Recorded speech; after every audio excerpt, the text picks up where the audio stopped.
When my brother came back from the army, he didn't hug anyone.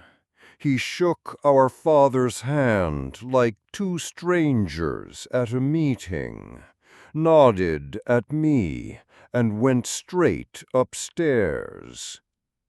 Mom cried in the kitchen that night, not because he was hurt, but because she could tell something inside him hadn't come home.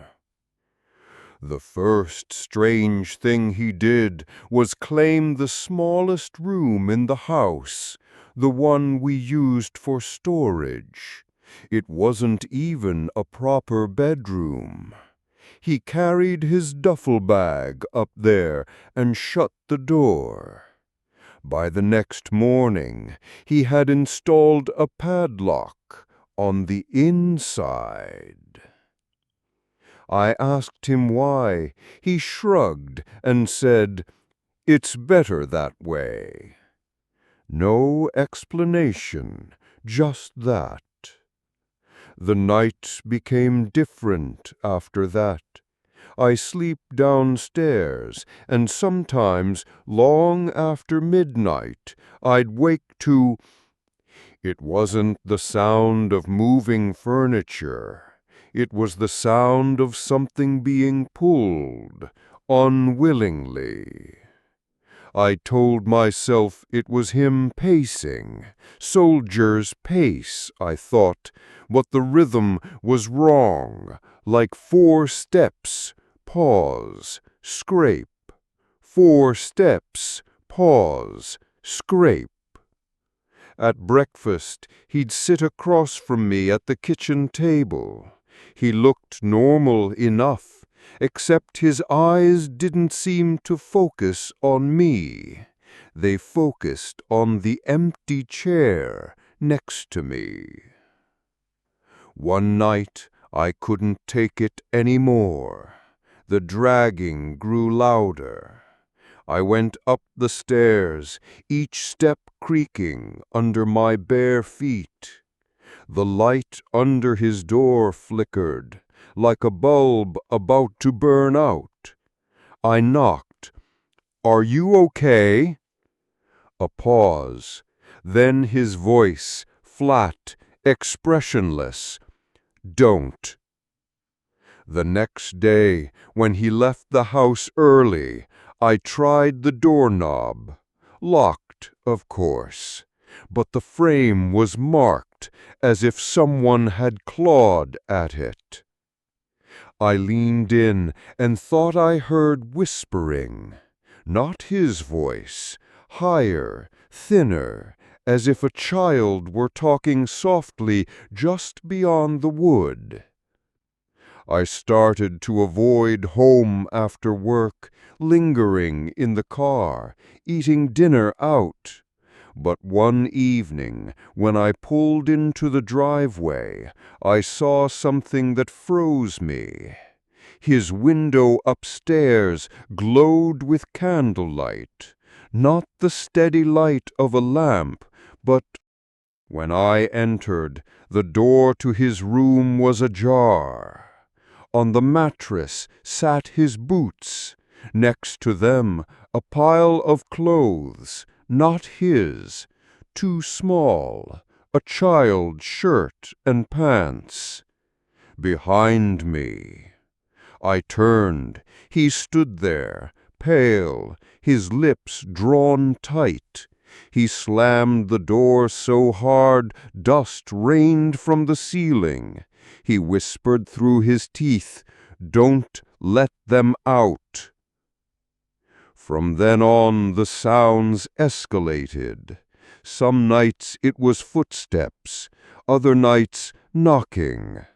Once I heard laughter, high-pitched, quick, cut off. I tried to confront him. I shouted at him in the kitchen. He stared at me hollow-eyed. He said, "The army doesn't let you come back alone." I didn't understand. He pushed past me and went upstairs. The padlock clicked shut. That night I dreamed of the war, though I had never been there. Sand, heat, screaming. But the worst part was the children. Small faces, running. Some fell. When I woke, my pillow was wet with sweat, and I swore I still heard them. One evening, Mom asked me to take laundry upstairs. My hand shook as I neared his door. The dragging had started again. I whispered his name. Silence. The laundry basket nearly slipped when the door creaked open an inch. I dropped the basket and ran. The next day the door was wide open. He wasn't home. Inside, the room was almost empty. No candle, no mattress, just the boots. And on the wall, scratched deep, were words, "We keep them." That night he never came home. But the dragging did. When my grandmother asked me to help her clean the attic, I assumed I'd be moving boxes, sneezing, and pretending not to notice mouse droppings. She called me in spring, the week the maples finally decided to trust the sun. "If we don't do it now," she said, "we'll never do it." Her house was the same two-story with a porch swing I'd visited since I could climb stairs, the kind of place that wore its years the way some people wear sweaters, soft, serviceable, a little stretched at the elbows. The attic door was at the end of the upstairs hall, behind a framed needlepoint that said, "Bless this mess," which had been funny until the mess started to bless back. Grandma's knees weren't friendly with ladders anymore, so I carried the metal stepladder up, set it beneath the hatch, and pulled the string. A small draft breathed down, smelling like dry wood and old paper and the ghost of cedar. "Only bring down the labeled boxes," she said from the hall, leaning on her cane. "And don't open anything marked 'Keep Safe.'" That should have sounded like a joke. It didn't. I clicked on my headlamp and climbed up. The attic was a long, low triangle with beams like the ribs of a sleeping animal. Old insulation lay between joists like stale snow. At the far end, a single dormer window gave a fan of light that looked strong and turned out to be weak as soon as you stood in it. Boxes everywhere, some plastic, most cardboard softened at the corners. I did as told, looked for labels. One neat stack said Christmas. Another, for no reason I understood, said telephone bills 1983 to 1997. And against the far wall under the window, a set of 4 boxes with the same neat hand, "Keep Safe." Grandma coughed in the hall below. "Start with linens," she called, leaning on her cane, "and trash anything that smells like last century." I started with linens. I really did.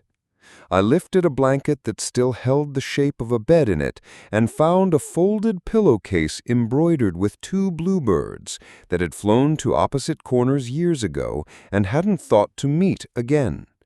I bagged a stack of yellowed sheets that would never feel clean and told myself I was being useful. Then I looked back at the 4 boxes under the dormer. Their tape had been doubled. One had a knot in the string like a hand refusing to let go.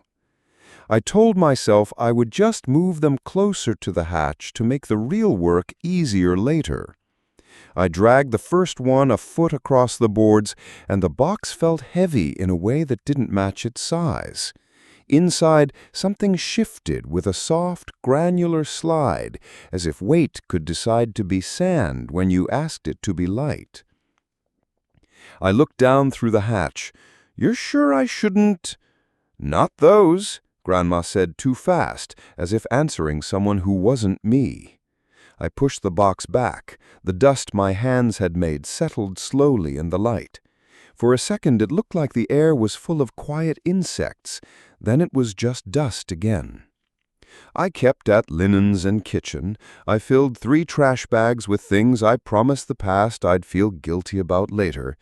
Every time I turned, the keep safe boxes were still there, being good, being themselves.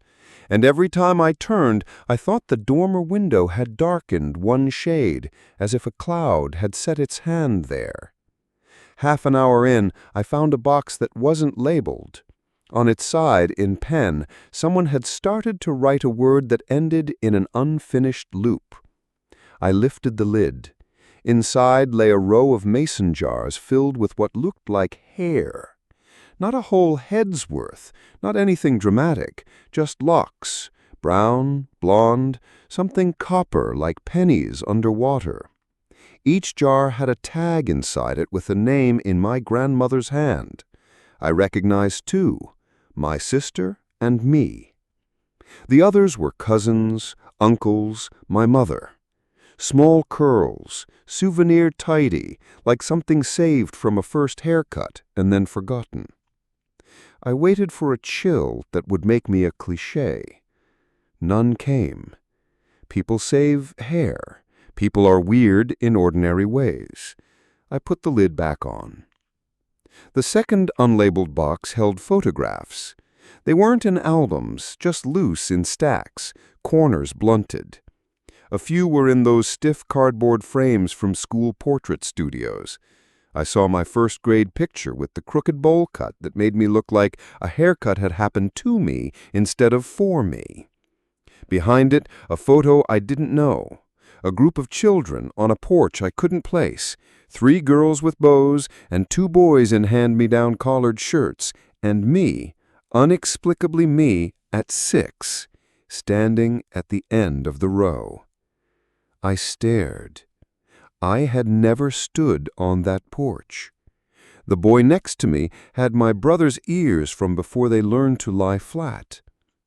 The back of the photo held a date in ballpoint and a word, visitors.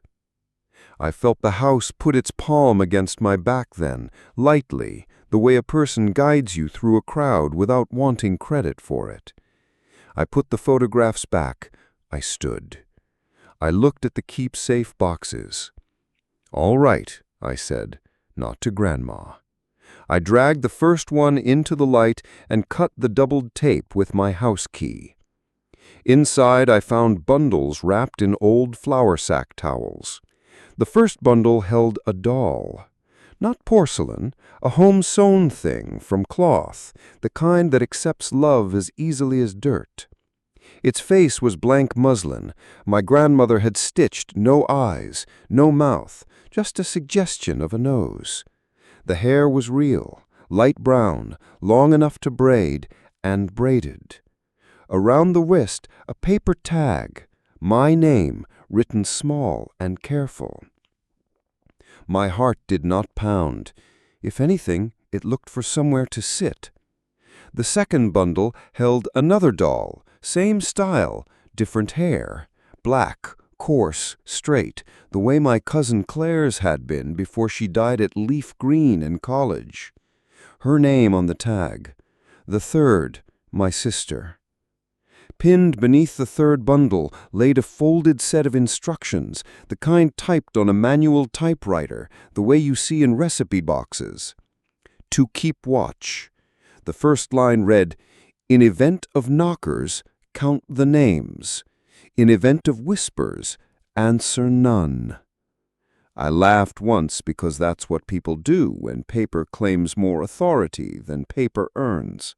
The laugh went up into the beams and knocked its head and came back smaller. "Everything fine up there?" Grandma called. "Just old stuff," I said. My voice made the lie sound civil. I put the dolls back and closed the first keep-safe box. The second had weight to it like books. Inside were composition notebooks, the black and white marbled kind kids bring to school. On each cover, my grandmother had written a name and a year. My mother, 1979. Uncle Bill, 1985. My brother, 2002. The one with my brother's name was thicker than the rest.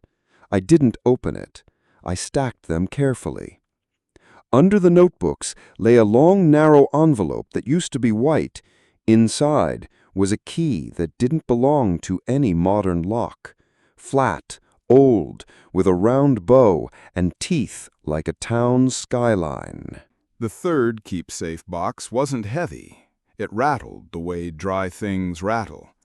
When I opened it, I found tin lids, string, 3 small bells like you hang on a shop door, and chalk. The bells worked. I rang one to test it. "Don't ring those," Grandma said immediately from below, voice too quick again. "Save them." "For what?" I asked, and listened to the silence come stand next to her in the hall. "Just don't ring them unless you have to." I closed that box too. I didn't ask what counted as have to. The fourth keepsafe box contained linen bags the size of my palm, each tied with twine and labeled in pencil. I picked one up. It felt like sand or salt or bone ground down until it forgot what shapes it once knew. The label said porch, another window sills. The last one I touched read thresholds. When I lifted the thresholds bag, I heard the floorboards at the far end of the attic complain. Not a settling sound, a weight sound. I turned my headlamp. The beam found nothing new. A trunk, 2 suitcases collapsed into themselves, a dress formed with a pin stuck in its waist, like a lazy wound. "That's enough for today," Grandma said. "Come down." I wanted to. I also didn't want to carry the attic down with me in my head and leave the attic unaccompanied. "1 minute," I said. I repacked the keepsafe boxes, retied what I'd untied, and slid them back under the dormer. As I did, somewhere below me something tapped twice on wood. Not at the door, inside the house at a wall, the way pipes speak when the season changes. "Company," Grandma said, but no doorbell rang. I carried 2 bags of trash down and stacked them by the back door. Grandma stood at the kitchen table with a teacup, not drinking. She looked at my hands as if dust could carry words. "You saw the dolls," she said, not a question. "I saw the dolls," I said. "We started those when your mother was small. My mother taught me, and hers taught her. The hair's from the first haircut. The rest is cloth. You put in what you have. If you don't have hair, you use thread pulled from a dress. They don't need faces to be counted." "Counted?" I said. "Nothing gets in when someone is counting," she said, as if quoting a rule.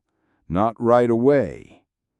I wanted to make a joke about arithmetic as security. Instead, I asked, "What are the bells for?" "You'll know," she said, the way people say, "you'll know," when they mean, I can't explain it to a person who hasn't stood in the right doorway yet. That night I took the guest room upstairs, the one with the floral wallpaper that had faded like late roses. Grandma said it would save me the drive home and back. Around 11 I turned off the lamp and lay awake listening to the house. All old houses have their education to offer, a stair that thinks it's a violin string, a radiator that tells a story about steam and patience. I heard those things, and then I heard something else, whispering. Not words, not mean, just whispering, the way wind teaches windows to doubt their seals. I held my breath, and the whispering kept its own. Then 3 slow knocks came, not at my door, but further down the hall, toward the attic hatch. I got up. I did not turn on the light. I put my hand on the doorknob and told myself I would open it and the hall would be empty and I would tell Grandma in the morning how dumb I'd been. I opened the door. The hall was, in fact, empty, in the way that makes halls feel like time instead of space. At the end, the attic hatch string swung slightly. I heard the cane before I saw her. Grandma came around the corner in her robe, not surprised to see me at all. "They don't usually start this early," she said, and it wasn't the "they" I wanted. She reached up and stilled the string with a finger. "Who?" I asked, uselessly. "We had a man in town we called the Knocker, back when your mom was little. He used to circle houses, tapping at the windows, the doors, to see who'd answer after dark. Someone figured out the taps weren't a man, or he was a man that had been taught a longer route." I didn't ask what longer meant. She put a small bell in my hand, the same kind from the box upstairs. She said, "Hang it on the attic latch. We didn't finish today." I hooked the bell on the latch. It didn't ring. I was grateful.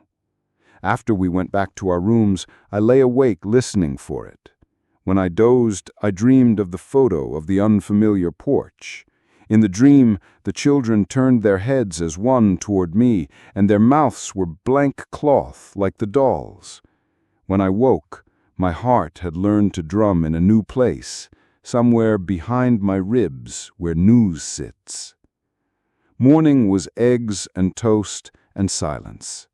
Grandma told me she'd be at the church thrift, which was code for "I'll be where the women go to talk without naming what they're talking about." I said I'd finish the attic. I didn't say I was afraid she wanted me to. Back up the ladder. The dust behaved itself the way children do when company's in the house.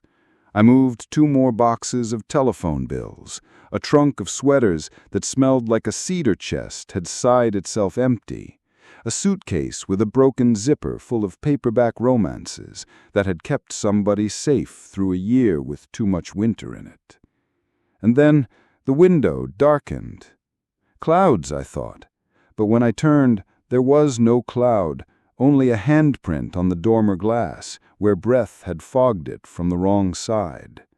The print wasn't a hand, not really. Too long in the palm, the fingers out of order like someone had learned human hands from a description and decided to try different arrangements. The bell on the hatch rang once, small and bright.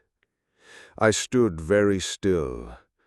The handprint faded, as if the thing that made it had decided it had shown good manners and could leave. I crossed to the dormer and touched the glass. Cold, as expected. My finger made no mark. I went back to the keep-safe boxes and opened the one with the sachets. I took 2 labeled window sills. I didn't know whether I should spread or scatter or sing. The instruction card lay under the bags, the typewriter font doing its duty. Dust lightly across the sills and speak the names. Whose names? I asked nobody. Under speak the names, someone had penciled in, "Start with your own." So I did. I said my name, then my sister's, then my brother's, then my mother's, then my grandmother's, and then, for good measure, the name of my father, who lives in Florida now and pretends weather can keep a promise. The attic took each name and held it like a coin.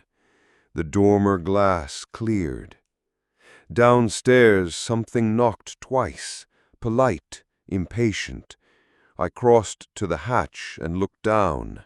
The hall was empty. Then the telephone rang. The landline Grandma keeps because her hands hate cells. I climbed down to answer. "Hello?" Static. Then my name, said softly and late, as if repeated. I hung up because that's what a person does when a phone behaves like a confessional. When Grandma came home, I didn't tell her about the window or the call. I told her I'd found the instruction cards. She sat and put her cane across her lap like a teacher's pointer and asked, "Did you read the one for nights?" "I didn't see a night card," I said. She nodded, as if I'd passed. She said, "You don't read that one. You don't write it down. You already know it." "I don't," I said. "Close the doors you open. Answer no questions from the hall. Count the names in your head until you reach morning. If you can't reach morning, ring the bell." That night I didn't sleep. The whispering returned at 2, like an appointment kept by something that disapproved of tardiness. Then the 3 knocks, then a pause, then 3 again, the rhythm of a lesson repeated. The bell on the hatch chimed once, then twice, then stopped. I whispered the names the way you recite multiplication tables when you're small and afraid you've miscounted the world. I reached morning. It felt like passing a test nobody would admit I'd taken. We finished the attic a week later. Finished is the wrong word. We made the attic neat. The keep-safe boxes went back under the dormer, but I took the smallest bell and hung it on the inside of the guest room doorknob. Grandma didn't comment. She touched it once as she passed, and it rang so softly the ring felt like a secret learning its first letter. On my last day, I asked about the photograph with the unfamiliar porch and the word "visitors" on the back. Grandma took it, looked at it long enough for the edges to forget they were edges, and said, "They used to come to the porch before we learned to count." "Who?" I asked, not invited to the answer. She said, "The ones who knock," and put the photograph in a different box, one without a label. I drove home with the bell in my pocket and the smell of cedar ghosting my clothes.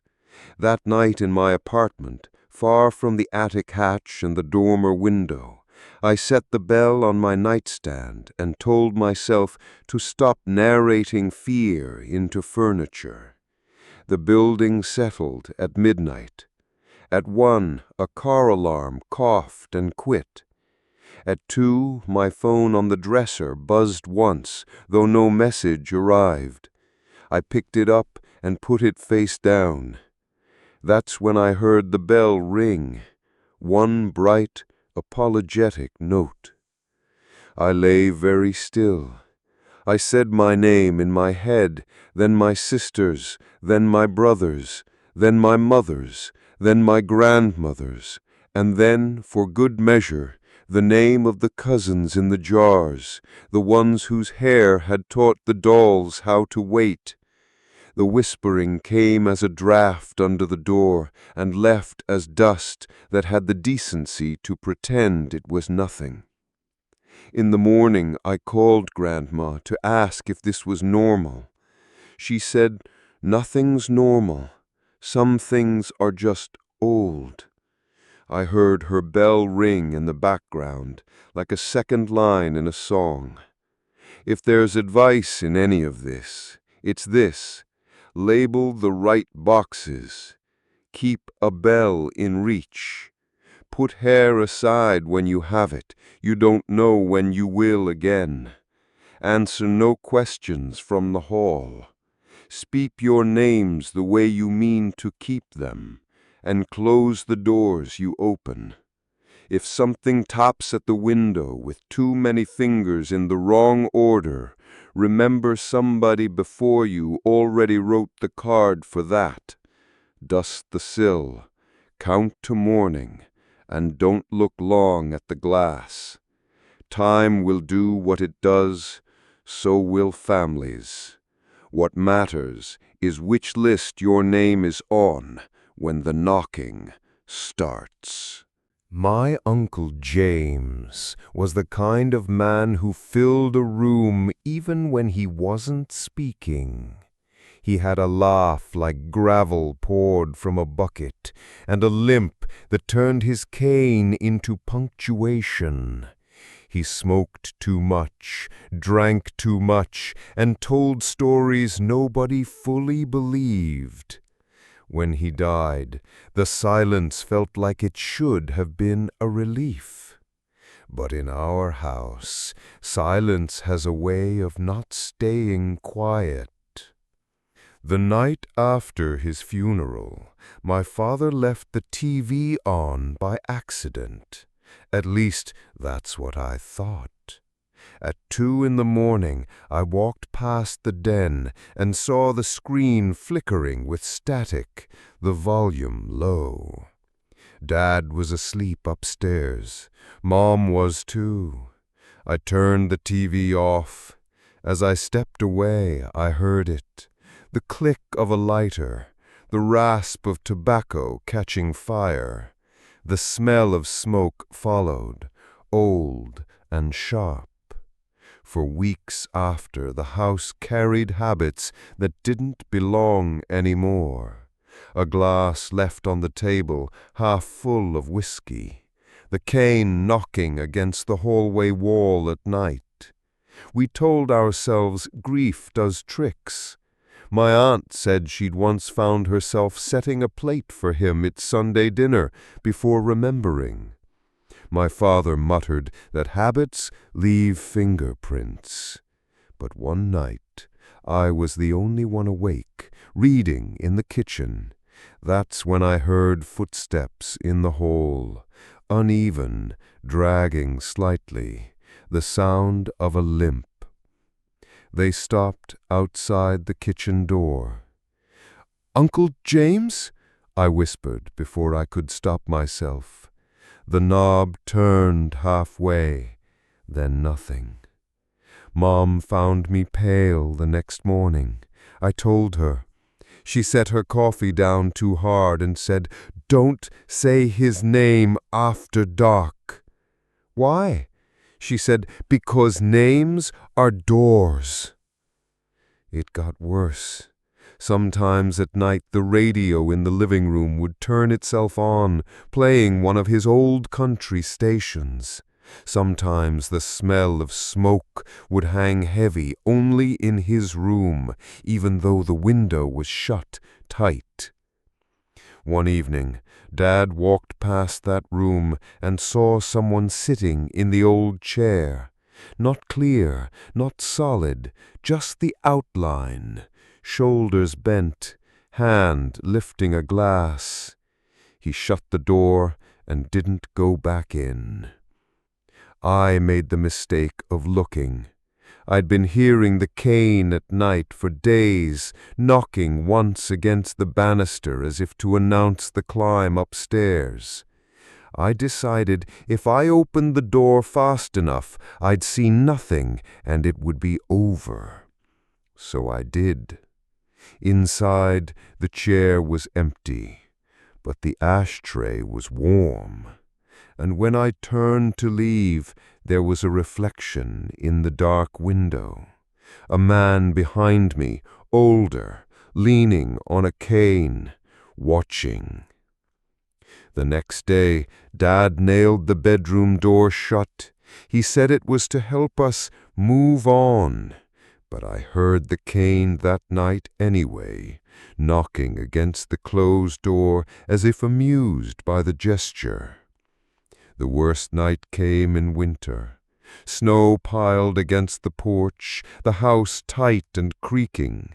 I was sleeping on the couch because my room upstairs felt too close to his. Around 3, the TV clicked on, static, then, faintly, his laugh, gravel rolling slow. The couch sagged beside me. No one sat there, but the cushion bent. The smell of whiskey was sharp. A cold hand brushed my shoulder. I froze. The laugh faded. The cushion rose. When I finally turned, the room was empty. After that, I begged my grandmother to tell me what she knew. She crossed herself and said, "James never wanted to leave. Some people keep the house when their body doesn't. He kept his chair, his smoke, his glass. Don't give him your attention. That's rent." "Then how do we make him go?" She shook her head.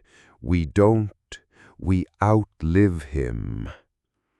It's been months. Dad still refuses to open that room. Sometimes the cane walks the hall. Sometimes the radio crackles to life. Sometimes the smell of tobacco curls from nowhere. And some nights, when the house is dark and the snow makes the windows mirrors, I see him behind me in the reflection, patient, leaning on his cane, waiting for someone to say his name.